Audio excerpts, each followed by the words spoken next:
bam, and there's a good chance I put some dramatic music underneath that. Gotta dream big, Gotta do that visualizing.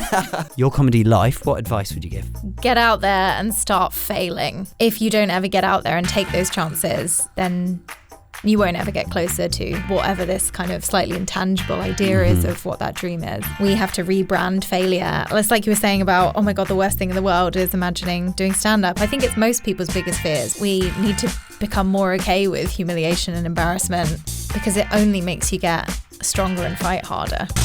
You're watching Mr. Winter. Hello, I'm Mr. Winter, and this is People Do Fun Jobs, my podcast all about finding inspiring people, doing fun things, and hearing how they do what they do. You can watch People Do Fun Jobs on YouTube, you can listen to it and download it on Spotify and Apple Podcasts. My guest is a comedian, improviser, writer, and award-winning songwriter. She's written 5 solo musical comedy shows, one of which was nominated for Best Comedy at Fringe World. She's written for BBC Radio 4's The Now Show, and the actual Michael Palin has been quoted to say she's talented, bright, and funny, and predicts her great future for her. So please welcome to the People Do Fun Jobs podcast, Tamar Broadbent. Hi. Hello. That was a long intro. Sorry about that. No, I loved it. It was great. So you class yourself as a comedian, improviser, writer and songwriter. Is there one that you feel represents you best? I've been thinking about this a lot because I've just redone all my social media blurbs, and I went to a big marketing or business conference type thing where they said, what's in vogue at the moment is having a pithy sentence to describe yourself as opposed to bullet points. And I've always just had about 7 bullet points because I do loads of different things. So I like comedy, scripts, emceeing, hosting, improv, writing, and people apparently they just prefer it if you're like, I'm the blonde-haired creative lady. So I go with writer and performer with big fluffy hair. That's my new pithy sentence. With big fluffy hair. Yeah. I like that, and it's very true. It is How true. do you describe your comedy? It depends what it is, really. I've been doing improv a lot for the last couple of years. So long-form improv, characters, game, fun scenes. My stand-up is often based on my real experiences in life, as is my musical comedy. Or it has been over the years. I was single for a lot of my 20s, and I would write a lot of songs about being single. So things like Walks of Shame, worrying about having a shaved minge. But then also to things like Hipsters and the Backstreet Boys and, all kinds of things like that. And then my most recent show, the comedy is it's like a show inspired by a thriller comedy, strong female lead character. So the humor, I think, comes from it's like very deadpan, very serious, like parodies elements of crime dramas that we all really love. I think I have an eclectic taste, and I like to write whatever I feel like on any given day. I mean, is that changing as you evolve in your comedy and as you do try different things? Are you finding you prefer, because going back, I saw you at Edinburgh Fringe a couple of years ago now. That was very much singing and storytelling, and very rude singing and very rude storytelling. It's very entertaining. I saw you earlier this year perform the show you're just talking about, Stacey Solo, which is this one-woman show, and those are very, very different. What are you enjoying more now? I think that any writer, any creative will change. The output will change with your own life. So what I was writing when I was 22 is going to be very different to what I was writing when I was 29. Right. I think that as a writer, I have matured in certain ways. In other ways, maybe I've immatured, or I, have become willing to try crazier things, more drastic things, take more risks. I think maybe that's where I am right now, is in the taking risk stage. I've had a couple of ideas and thought, oh, that's wild, but let's just give it a go. And they've been some of my favorite projects that I've ever worked on. And that's very exciting. Yeah, it's so exciting. And I don't know whether it's a freedom of having 30 around the corner. I really think that life gets better with each year, obviously, until the end. But for now, I feel just more confident with every year. And So my solo musical comedy shows, I'm still really proud of them. But I've, moved in a slightly different direction now, I suppose, where I'm trying more character-based stuff. And it's only exciting. I think as an artist, you have to always be evolving and trying new things. And yet, having said that, there are some things that have always stayed the same in me. Like, I still, if it makes me laugh when I'm writing it, then I think it's funny and I give it a go. I really trust my own instincts in that sense and always have. And then bring it to an audience and see how they feel. That's a massively interesting point. It's got to make you laugh before anyone, surely. Absolutely. And then do you test it on your friends or family or romantic endeavours? I used to. I used to test a lot of my material on my mum, funnily enough, because we have very similar senses of humour. Naughty sense of humour then. Oh, yeah. Yeah, some of the songs, like, she was a big fan of, and like I do have a very big I kind of have fans of all ages with my musical comedy. With more recently, I've made a point of spending more time developing it and being confident in the idea, working on the idea before I then bring it in front of an audience. So with Stacey Solo, I had such a strong, clear idea of what I wanted it to be. And the first couple of times I told people, they were like, okay. I was like, yeah, I want to do this show where I play every single character and it's a whole thriller and it's like a Netflix crime drama. And they just looked at me like, why? I was like, but I know that it's a great idea. And so I'm not, and that made me just want to really develop it on the page and as a whole piece before I put it in front of people. And now, and it was so great. Like, it was more than I could have hoped for in terms of response, just as the first time of getting it in front of people. And I think, again, that's trusting your instincts and really having a vision and not allowing other people to dictate what the vision is, which is too easily done in comedy because often you respond to what people are laughing at and then you do more of that. So does that tie into your now taking more risks? Do you think you've gained confidence in actually not caring about what other people think so much before it's even landed? I would love to say that that's true, but I think as a performer, especially as a comedic performer, I think it's very difficult to not care at all what people think. I was talking to a friend about this the other day, actually, where comedy is the only art form, really, where you immediately know if it's working or not. Because people are either laughing at what you're doing. It's either funny or it's not funny. Yeah, or it's silent. And that doesn't necessarily mean that it's not a good show. It just means maybe that wasn't a successful performance of it or outing of it. But like, you don't get that in a serious play, you know, because if people are silent in a serious play, they might be loving it or they might often like be hating it, maybe, if it's like too serious a play or whatever, or another boring Shakespeare revamp that no one wants to see.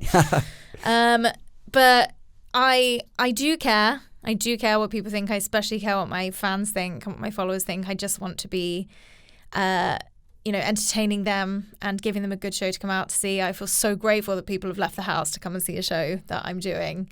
But at the same time, I think you have to have a confidence in yourself that says, I know that this show is good and I want to put it in front of you. And if some of you don't like it, I guess that means it's not for you, but it doesn't mean that I don't have something really special here. Yeah, oh, absolutely. So tell us about Stacey Solo. I saw this show. It's a one-woman show. What I loved about it was you surprised me with your talent. And it's obviously, I'm saying that, I mean that entirely when I say that. Because when I saw you at Edinburgh Fringe, it was storytelling and songs, which was a ridiculously funny show. This, though, I was surprised at your acting ability, if I'm honest, because it was more than just delivering a joke or doing a funny song, which I'm not undermining at all. I'm sure that's very difficult. But you're a really good actress. You actually, you really displayed that well. Thanks. I'm meaning to say this in the least patronising way possible. No, I love it. And I think you raise a really good point, which is that sometimes, you just, unless you see for definite, you don't necessarily know what people can do. And I think, like, storytelling has always been a big part of my creativity and performance. Like, my songs always have stories in them and I love storytelling, and Stacey Solo essentially is like a huge story. It's just that in this particular story I do push the acting, and it's like I am that character and then I am a variety of different characters, and I love doing that because when I went to drama school for a year after studying English at university, and I have always loved acting, but then I went straight into kind of stand-up and performing comedy. And I mean, I would argue that in a way stand-up is acting as well, because you're saying the same thing over and over again. You have to do it with the spontaneity as if it's the first time, which is a really tough type of acting and performance. But yeah, so then in this show, I really wanted it to be very committed. I love kind of committed character and long-form improv. And I wanted to, like, the show is ludicrous in so many ways. It's very absurd. But I feel like giving it weight makes it matter and makes people buy into it. You did give it weight. There were so many layers to it, and there were you kind of in parts it was a little bit emotional in ways. It obviously delivered in a humorous way, but you kind of latch onto these characters and you're like, and it's just incredible as an audience member to see all of that happening from one person. You had a lot to remember as well. A lot of talking. So much to remember. So I guess so there's the story to it is like Stacey Solo is a detective. Yes. And there's a woman who comes into the station who doesn't have a voice, and she stops a kid on the road who's got some mysterious initials, and then the whole show is basically her going through the investigation to try and find out what it is, whilst in the undertone of it is like she's struggling with her personal relationships in her life, like strong female lead characters apparently do in so many shows that we see, because it's hard to like be successful and strong and yet also be like have emotional as a woman, and that's like what inspired it for me. And I thought really those emotional moments are some of my favorites, like the relationship with her own son and the friendships and like parental figures. I really love shows that entertain me and make me laugh, but also have a bit of heart to them. And so that was really important to me when I was writing it. Yeah. And you delivered it really beautifully. Who are you inspired by? I don't really want to do the whole "you're a lady in comedy" thing. I think that conversation's happened. I think we've heard that before. Oh, absolutely, yeah. What kind of gets you inspired? I wouldn't be able to label anyone in particular, honestly. Like I have a lot of comedians that I love watching, male, female, gender fluid, lots of place in between. And also like outside of the art form, I like Buffy the Vampire Slayer is as much of an influence to me as the makers of South Park were when I was growing up on South Park. Also sitcoms, all different places where you get where there's art that you like or entertainment that you like. Music is a huge inspiration to me. Fall Out Boy, I just love Fall Out Boy. I don't really do anything Fall Out Boy-esque in my art, but I love them. And maybe there's a chord structure here and there that's Fall Out Boy-esque, but I think when we're asked about influences as an artist, I think I just wouldn't be able to name a comedian who I'm like. If anything, I think there's a bit of so many different types of things that even like my year 9 maths teacher. Right. Okay. I still remember her. She had such, she was a ballsy woman, or a flapsy woman, if you want to go for the the Tamar's version. Yeah. Yeah. So whatever that was. There was a conclusion, and then I was like, oh yeah, just gonna let it fade out instead. Did you start doing all of this by doing stand-up comedy? Is that where it began for you? Or how it began? I think so, yeah. Well, creatively, obviously been in youth drama groups always. Yes. At university, I wrote a musical for the first time, and then went to drama school, left drama school, was the first time of being out of an institution, and was just very aware that, oh my God, this is what life is. There's no one asking you to go anywhere any day. And this is such an obscure career. I don't even know where on earth to begin. Yeah. And I'm not the kind of person who can just kind of wait for someone to do something. And I also had an awareness that wasn't going to happen. I wasn't just suddenly going to get a call and be like, hey, you want to come and be in this musical or this film? And the easiest thing I could actively start doing was go and get up on stage in the comedy circuit, because there's always comedy shows everywhere. Yeah. Every city and everywhere. Yeah, every city, every town in England has has a gig on, and I could go up, physically get in front of people and make people laugh and just start learning. And that was, everything inspired from there. See, I've always loved comedy. Me and my dad have always gone to see stand-up comedians over the years. It's just, I absolutely love it. But one of my worst nightmares in my head is to get up on stage and perform a stand-up, skit. It scares the life out of me. Do you remember your first time getting on stage and doing that? I do, yeah. The first one Take us there. The first one is invariably brilliant, I think. It's quite a common thing to say. Everyone has a wonderful first gig, and then the second gig will be like the hardest thing you've ever done. Because really? Yeah. Is it because are you waiting for those laughs again then?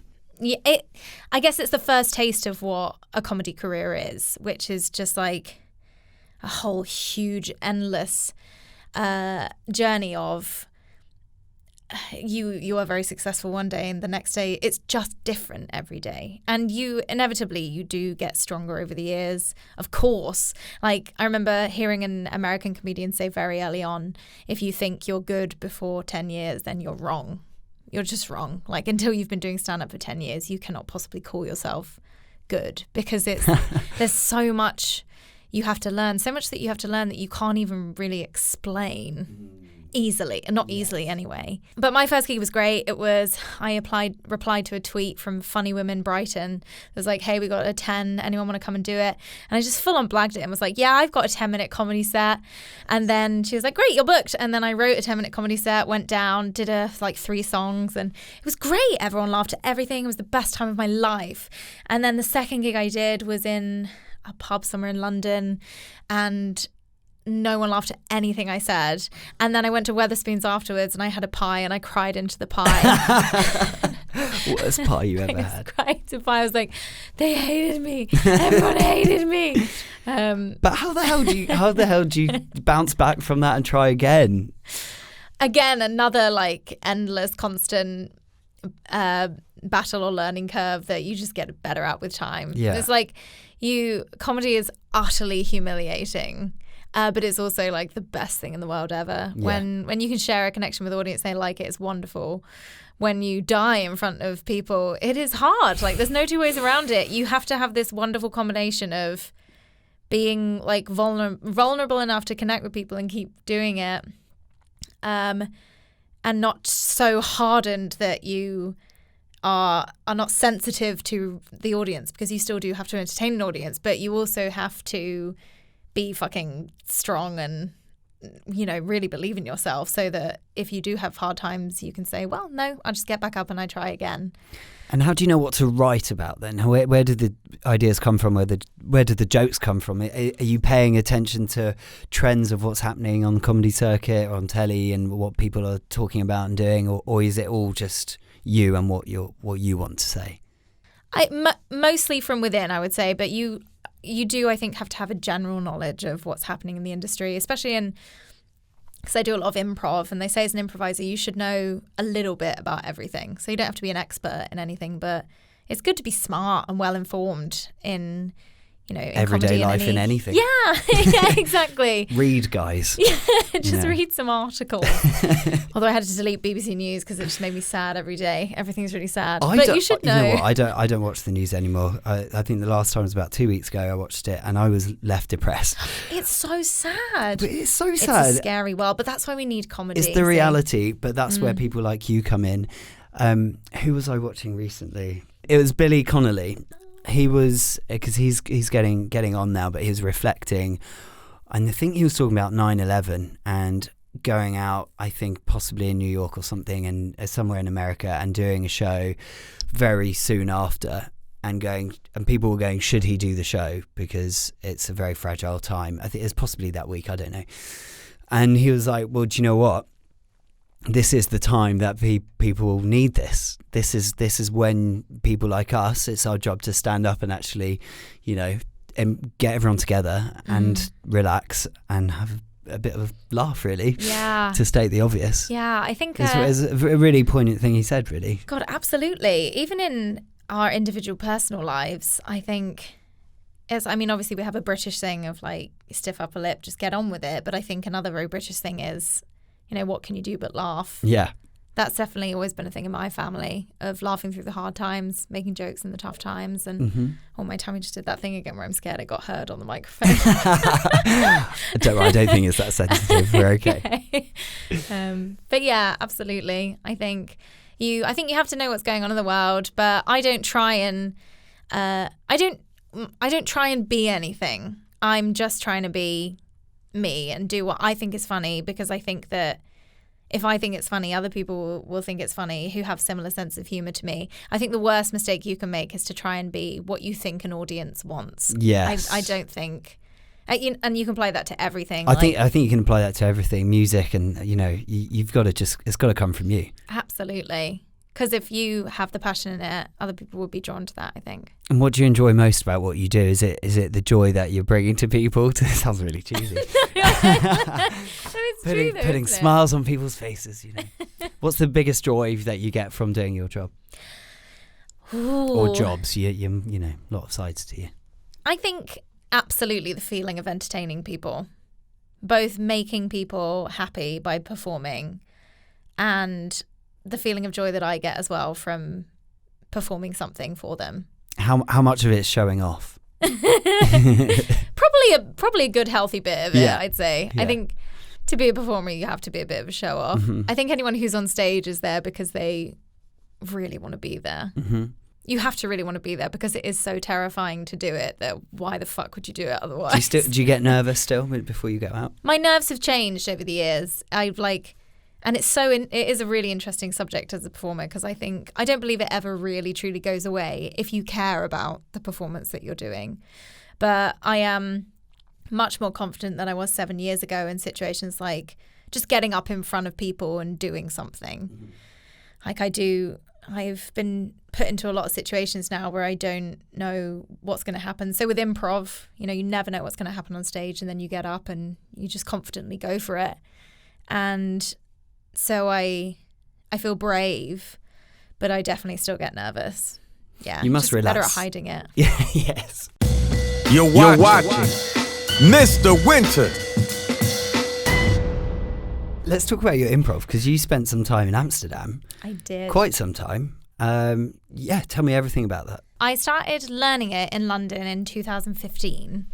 And you mentioned acting, and I missed acting. And what's really fun about improv is it's scenic, so you can be a character and do scenes and you build worlds, slightly different to the stand-up that I was doing. These people came to do auditions for something called Boom Chicago, and I had never heard of it before. It's an American improv theatre that two American guys from the Chicago improv world started 25 years ago, back in the 90s, and they did it in Amsterdam, and it just became a smash hit success. It's a huge theatre.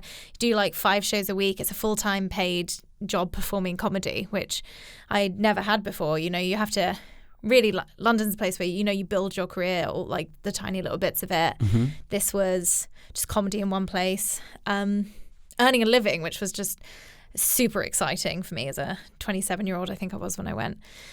And and so I was out there for 2 years. They've had amazing people go through their doors. They've had people like Seth Meyers and Amber Ruffin and Kay Cannon, who wrote all the Perfect Pitch films. A lot of really big US improvisers have been through there, and then been back to LA and New York. Is that right? So someone like Seth Meyers I really look up to.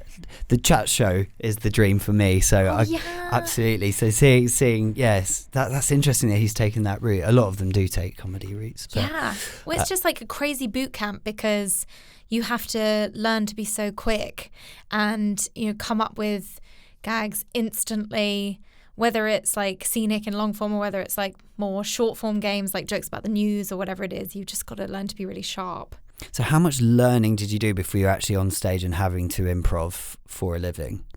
I took 4 classes in London, which was learning an improv structure called the Herald, which is what everyone does when they learn long form improv, in Chicago, New York, wherever you are. And then I was performing for a while with a team called My Brother Jose, which was my house team. And then literally they just came and did the auditions. And the way that the job works is very much you get hired and then you get on stage and you just do it. you just get on with it. So I did like musical improv for the first time in front of a live audience. You just learn. And I guess this goes back to the confidence thing as well, is I've done so many things now where it was like, just go up and do it and learn by doing it. No kind of like worrying about it, no second guessing. You just get up and start trying. But it seems like something that it seems quite technical in where I'm sat. Is it? Are there a lot of tricks to learn? Because you've got to, it's very much stating the obvious, but you've got to think quickly. You've got to react very quickly. Do you have a memory bank of reactions to the audience and what they might say, or how does improv actually work, I guess is what I'm asking. Yeah. It is an art form. So when you learn level 1, you will learn the basics of improv, which, in very basic terms, is just like listening and then yes and. So if you said the first line in a scene like, "Oh, welcome to this fish shop. I see that your husband's not with you today, Mrs. Baker," or whatever it was, then I'd be like, "Oh, great. Okay, so I'm Mrs. Baker. My husband's not with me today and we're in a fish shop. So I've listened to you and that's now the truth of our world." And then I have to say something that just continues to build the truth of that world. So the most basic rule, I guess, in improv is to not deny. So I wouldn't be like, "What are you talking about? This isn't a fish shop and I'm not Mrs. Baker." That's the one big no-no in improv. And then it's just all about building and then everything you learn from there. So, of course, there's a training school that you go through. And then after you've learned all the rules, there are no rules. Really? It's one of those things. Is that where your personality comes into it and your comedy comes into it? Absolutely. Each individual improviser is their own person, but we all understand what the rules of improv are. When we watched you doing Stacey solo, your audience interaction was just so great. Oh, thanks. Just to paint a picture, you had your hands tied on a chair, to the back of a chair, and you asked Dan, I think it was, I remember his name. Yeah. He came up, he was on the front row. So that's my number one rule when I go to watch comedy: don't sit on that front row. You will be asked to be involved. Ripped apart in the past. So yeah, you called him up to untie you. But got him on his knees because actually there were lasers in the way. There were lasers. So he had to get on his knees. So funny. It's a double knot, Dan. Fun. It's a double knot. You're really good with the audience. Thanks. Do you love that part of it? I do, yeah. I love it. It breaks that fourth wall down. When you're sat there and you suddenly, the mic turns towards us, it's like, oh, okay, we're part of this now. I think it's so special. So again, back to the whole what's the joy of doing it in front of people is if you have a love of live theatre, live performance, it's just so special. And when you go and see a show, I've been in the audience thinking this and I've been on stage thinking this, there's a part of you that's like, I want to be at that one show where I saw the thing that I'm going to tell people about, and people are going to be so sad that they missed out on that moment. Yeah. And I think, especially with audience interaction, those are some really unique moments that only happen in individual shows. But yeah, and it also he was just so great, and all the people who kind of have done that in the show have been really wonderful and up for it. And because sometimes I think, have these guys been planted here because it's just too good in a way. But then you trace back to you specifically, your experience. You've done 2 years of improv as a job, as a full-time job. You're like, well, no, this is real. This exactly, is just funny and happening now. And also, I think if you're on the other side of it, you'd realise how plants would just be so much harder and also probably worse. Yeah. It would just be worse. I think people would suss you out. They would. You don't get the spontaneity. It's that's special. But the only time I've seen a show where they've done a plant and I've seen it work is One Man, Two Governors, where they have someone in the audience who's actually an actor. And I think if anything, I think it makes you feel a bit cheated when you know that, towards the end. But it often happens to me with musical improv. Whenever people see me improvise a song or they see me improvise a rap, people just don't believe it. Really? Yeah, it's people have such trouble thinking, but that must have been pre-planned. And I'm like, how could it have been pre-planned? This man, I just pulled this man out of the audience and asked him some questions and then did a rap based on it. How could I possibly have pre-written that? Yeah. Of course it's improvised. And but that's special as well, I guess, that people are just kind of, it's so unusual. It's such an unusual skill and thing to do. Well, that's why they've paid money to come and see a professional do it. Yeah. So how was Amsterdam? What are the Dutch audience like? Are they, or did you actually, is it quite a touristy attraction that? It's a bit of both, to be honest. It was really international. It was so amazing living in Europe for a bit. I loved living in Amsterdam. I've never lived outside of England previously. And I am like forever changed for having lived away for a bit and come back. In what way? Again, it's like I couldn't bullet point it, but I feel a lot more just aware that the world exists, that there are people living in cities, having totally different lives, loving their lives. I think London's quite a bubble, and sometimes you can think, oh God, if I'm not in London, then I'm not making it. It's not happening. Yeah, and it's just so not true. There's a parallel city somewhere else. Yeah, where you are enjoying another cafe or like another group of friends, and I just loved that. I loved having my mind opened. I loved living amongst a different culture, and the humor as well taught me so much. You learn very quickly what's funny uniquely to English people. So like references to slough or that just makes me think of The Office, but yeah. Yeah, exactly. Or just any kind of regional thing, like any regional accent, really, that kind of has connotations of characters that we've seen in sitcoms or in EastEnders or whatever it is. That just goes completely, like that doesn't exist when you go to an international audience. Mm-hmm. And then what becomes richer and more interesting is just human experience. So there are things that are universally funny, and I think that's only improved me as a comedic performer, to learn what is, applicable to more humans, and what's like just a reference that somebody's not going to get. Well, that sounds amazing. You've obviously taken a lot away from that. What is Fringe World like? So Fringe World is in Perth in Australia. Yes. Oh, it was such a fun experience. It was 2017 that I went and did it. Like Edinburgh or like anywhere else, not as big as Edinburgh, but you go and there's, again, for a month, lots of wonderful artists doing shows. I did it for much shorter. I did it for only a week, I think. So it's not like Edinburgh where you do it every day for a month. But you get to go and do it, perform to, again, a completely new audience, and be in the close proximity of some of the best beaches in the Southern Hemisphere. So I just totally self-produced over there, took my show over.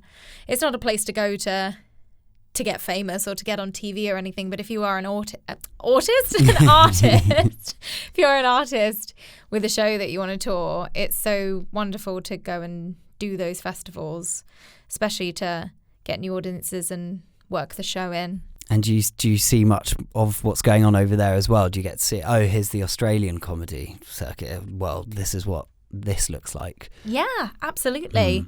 I mean, there's so many brilliant Australian comedians who often, many of them come to Edinburgh as well, or some of them have gone to America. But yeah, there's a really rich pool of talent over there, and it's great to see all those shows too. You were nominated for an award over there as well, weren't you? I was, yeah. I was nominated for Best Show there, which is really cool. What is Edinburgh Fringe like? I mean, as a person going to experience it, it is so much fun. Literally non-stop entertainment everywhere you look. But what's it like being a performer there? Because you're like working hard. You're really putting bums on seats for your show, right? Is that half the work is actually publicising yourself and getting people to your show? Oh boy! Like if I was describing Edinburgh to somebody who's never done Edinburgh before and is about to do Edinburgh or is going to do Edinburgh at some point in the future, I would say you have to know that it's hard work and it's expensive. So, like, have all the dreams and have all the passion and the excitement, but it's going to be hard and it's going to cost a lot of money. That's really taking the romance out of it. But I it's the think, reality. what I've learned over 7 years of doing it, I wish I'd known some of it. You've done it for 7 years? Oh, my goodness. 7 years, yeah. Wow. And before you do it, you just can't learn about Edinburgh until you are there. Like I would... If someone, young me, before my first year, if I was going to go back and find young me and advise on what to do, I'd say go up and do gigs 1 year. Don't do a show, just so you can learn what everything is, what the different venues are, how much things are, why time slots matter, where footfall is, all of these things, because then when you do a show, you pay a lot of money for a venue. If it's a paid venue, you're going to want to pay money for marketing. You're going to be flyering your own show. You're going to have to know people to get slots in their gigs so you can try and promote your own show.